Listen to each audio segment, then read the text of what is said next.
கோகுல்ராஜ் வழக்கு தற்பொழுது ஆட்சியர் பதிலளிக்க உத்தரவானது பிறப்பிக்கப்பட்டிருக்கிறது. கோகுல்ராஜ் ஆணவ கொலை வழக்கில் ஆயுள் கைதியாக உள்ள யுவராஜுக்கு சிறையில் முதல் வகுப்பு ஒதுக்க கோரி மனு தாக்கல் செய்யப்பட்டிருந்தது. கோவை சிறை நிர்வாகம் மாவட்ட ஆட்சியர் பதிலளிக்க சென்னை உயர்நீதிமன்றம் தற்பொழுது உத்தரவு பிறப்பித்திருக்கிறது. இதுகுறித்தான கூடுதல் விவரங்களுடன் இணைக்கிறார் எமது செய்தியாளர் கிருஷ்ணமூர்த்தி. வணக்கம் கிருஷ்ணமூர்த்தி, விவரங்கள் என்ன? வணக்கம்.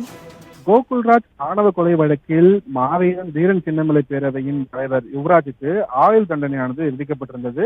தற்போது கோவை மத்திய சிறையில் அடைக்கப்பட்டுள்ள அவருக்கு முதல் வகுப்பு சிறை ஒதுக்க கோரி அவரது மனைவி சுவிதா தரப்பில் சென்னை உயர்நீதிமன்றத்தில் மனு தாக்கலானது செய்யப்பட்டிருக்கிறது.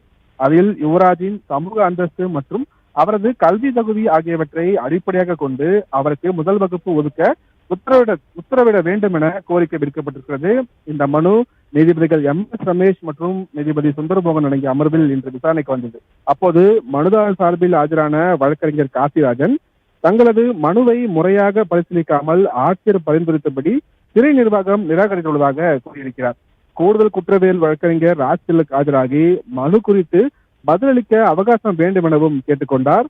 இதனை ஏற்றுக்கொண்ட நீதிபதிகள் மனுவிற்கு பதிலளிக்கும்படி சிறை நிர்வாகம் மாவட்ட ஆட்சியர் பதிலளிக்க உத்தரவிட்டு வழக்கின் விசாரணையை வருகிற ஏப்ரல் 29ஆம் தேதிக்கு தள்ளி வைத்து உத்தரவிட்டிருக்கிறார்கள். பிரபாவதி,